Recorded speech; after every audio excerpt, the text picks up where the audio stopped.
Pari hanggang hulo, ipinagdiriwang ang buwan na ito. Andito na naman ang abang lingkod ninyo. Sa pormahan pa lang, halata naman na ako'y preparado. Ronald Pasco po, lakandiwang kaharap na magbibigay hatol sa dalawang bilang. Timing naman ang okasyong ito dahil ang love life ko dito siguro mabubuo. Magandang araw sa lahat ng narito na maging tagamatid sa patimpalak ng mga henyo.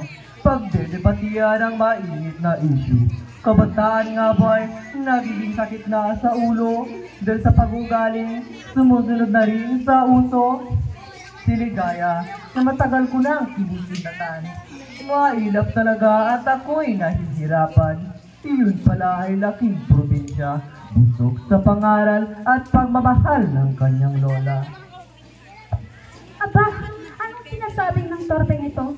Huwag kang masyadong papresko at huwag ako mabanggit-banggit sa mga intriga. Ang pakay ko lamang ay maklaro ang aking panig sa madla.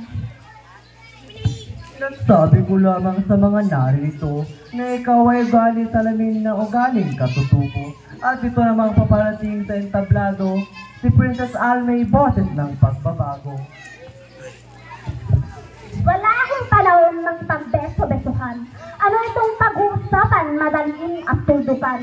Kung may papanigan, siguradong ikaw lang naman. Masyado na kasing bias ang hurado kapag pag-isahan.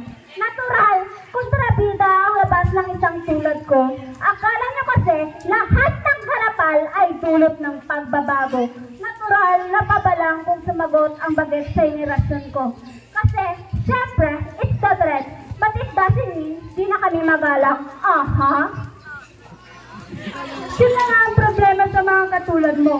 Palibhasa, iniisip nyo lahat ng uso ay pagbabago at naiintindihan kayo. Pero maraming nasasaktan at nakagabi sa mga ikilikilos at lumalabas sa bibig ninyo. Hay nako, yan ang hirap sa mga nakatira sa libhig na puok. Metokoloso ang dating, subalit utak ay nabubulok. Be open-minded at palampasin na lang. Tutal, unti na itong natatanggap sa lipunan. Ang kilos at pananamit ay hindi kabuuan, na walang pakinabang ang katulad naming kabataan. May silbi rin kami sa lipunang ginagalawan. Yun nga lang, limited rin at may kulang. Ngunit, ang sabihin na kami ay sakit sa ulo, abay, hindi naman ata makatarungan at totoo.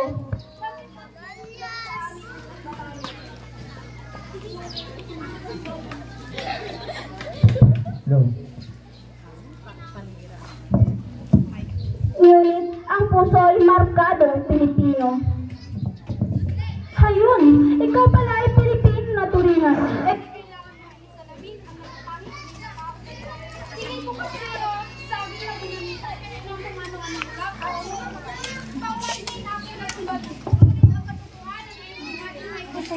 Na ikaw ay may pagkabanyagang ugali. Kaya huwag kang masyadong diring-diring at magmagaling na salamin ka ng ating dati. Hiyang-hiya naman ako sa'yo na kaya mo pagsigawan sa buong mundo na ikaw ay Pilipino sa puso at diwa. Manalamin ka nga sakaling matakot sa'yo ang sarili mong kaluluwa. Isipin mo munang maigi ang salitang binibitawan. Baka akala mo ito'y teleserye lamang. Punto ko rito ay magkalinawan kung ugali ba ng tulad mo ang dapat tularan. Dahil kabataan ay napapahamang sa influensya ng kultura, hindi naman angkop sa bansang kanyang kinagisnan. Napakahirap magpaintindi sa makalumang isipan. Alam ko na ang wakas nitong balagtasan. Magmumukha na naman akong api at kontrabida, siyempre. Magwawagi na naman ang bait-baitan at ugaling madre. Hindi naman bait-baitan ang labanan dito, kaibigan. Klaruin lang natin ang dapat pamarisan. Kung ugali ba ng tulad mo ang dapat tularan.